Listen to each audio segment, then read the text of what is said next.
My wife flirted with a Tinder guy in front of me to make me jealous, so I let him have her and filed for divorce. I, 32 never thought I'd be that guy who'd come to Reddit with a story like this.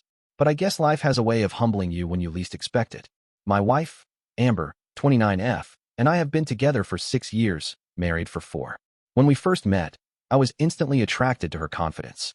She was the kind of woman who lit up a room. Sharp, funny, the type of person who always knew the right thing to say. At the time, I thought she was the best thing that ever happened to me. Looking back, I now realize that I mistook toxicity for passion. The early signs were there. Little things, like how she'd joke about how I wasn't as fit as her exes, or how she could get any guy she wanted if she tried. I'd laugh it off, thinking she was being playful or just teasing. But slowly, the jokes became digs, and the digs started hitting deeper. I'm not the jealous type. I've never been insecure about my relationships. I believe in trust and giving your partner freedom. Amber, though, seemed to enjoy testing that trust. She would constantly post selfies and revealing outfits with captions like, "Feeling cute, might delete later, winky face," and then bask in the sea of thirsty comments. Whenever I brought it up, she'd roll her eyes and say, "Don't be insecure. It's just Instagram." About a year ago, things started getting worse. We'd fight over stupid stuff.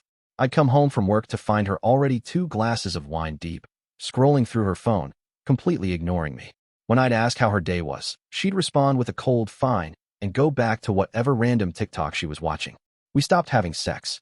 She stopped touching me. I felt like a roommate more than a husband.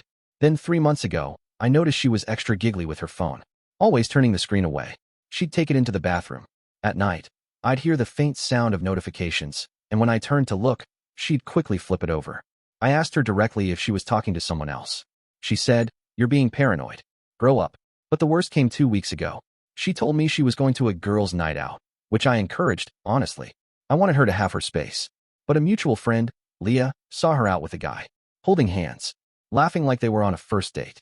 Leah didn't want to get involved, but when she realized I had no idea, she texted me pictures. I confronted Amber that night. She didn't even bother denying it.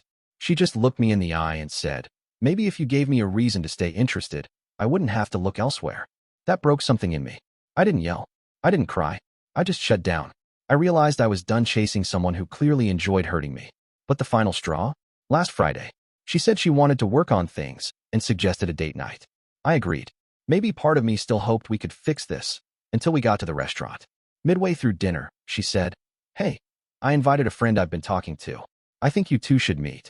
Confused, I looked up, and in walked the same guy from the pictures. The Tinder guy. She had invited him to our date night.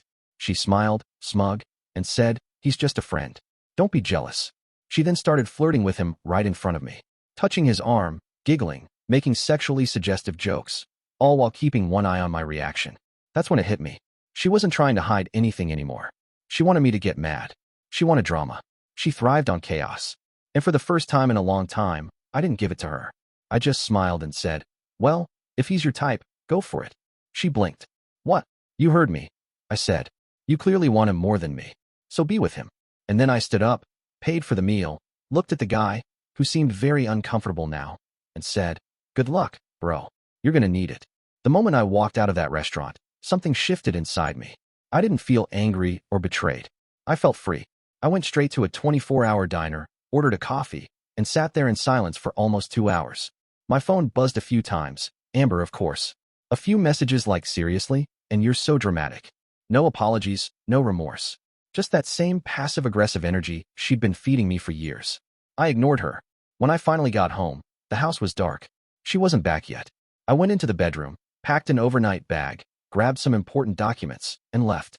I didn't slam the door or leave a dramatic note. I just left. The next day, I checked into a hotel and called a lawyer. That was the moment I accepted that this wasn't salvageable. I'd spent the last few years convincing myself that the toxicity in our relationship was just a rough patch.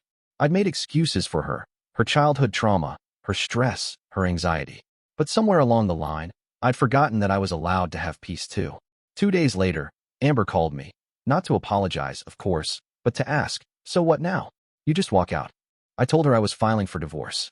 She went silent for a moment, then started laughing. Laughing, like it was some kind of joke. "You're not serious," she said. "Over a dinner? Over a joke?" "It wasn't a joke," I said. "You've been disrespecting me for months." That was just the final push. Wow. You're really going to throw everything away over your bruised ego?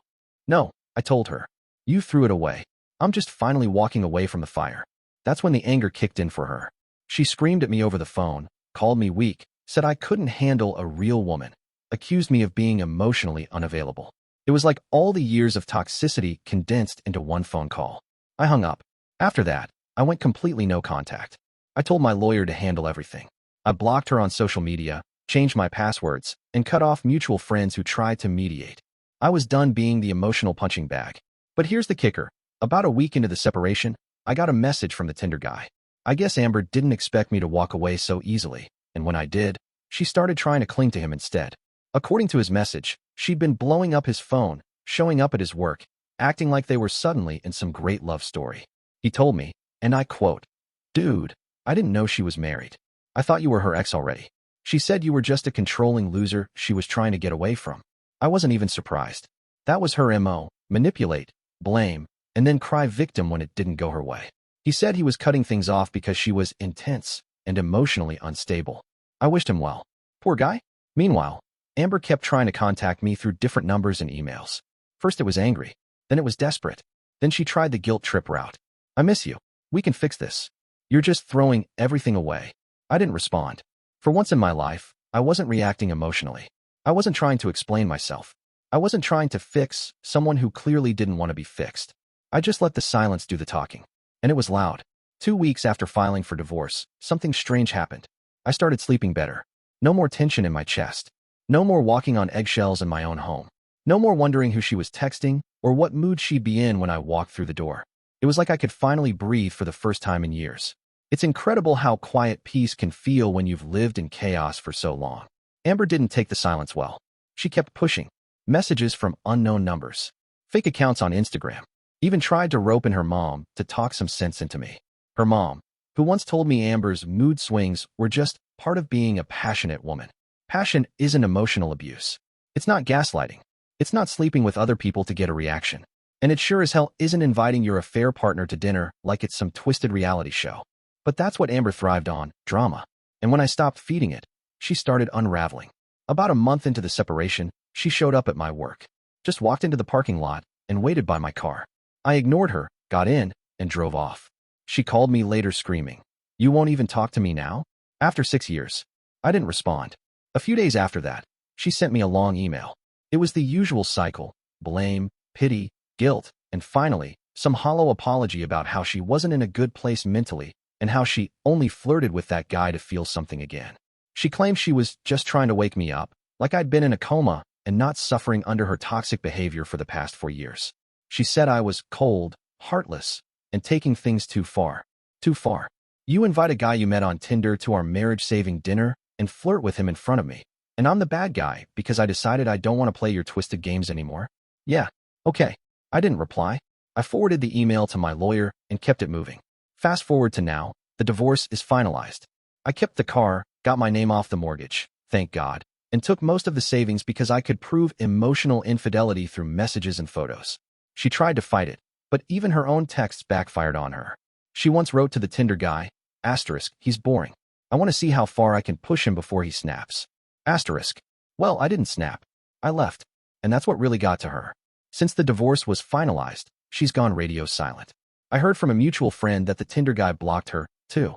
Apparently, she went full stage 5 clinger on him, showed up at his gym, his apartment, tried to post couple selfies like they were in a relationship. He wanted nothing to do with her. The friend asked me if I was okay. I told them honestly, I've never been better. I started hitting the gym again, reconnecting with old friends, got into therapy, started dating again, but taking it slow. I'm rebuilding, and this time on solid ground. If you're reading this and you're in a relationship where your partner constantly belittles you, tests your boundaries, and treats your loyalty like weakness, walk away. Don't wait for some big dramatic blow-up to justify it. Don't convince yourself you're overreacting. If you feel like you're constantly being pushed just to see if you'll break, that's not love. That's control. Amber wanted a reaction. She got a door slammed shut instead. And I've never looked back. I appreciate you watching till the end. Hit that subscribe button and stay tuned for more content.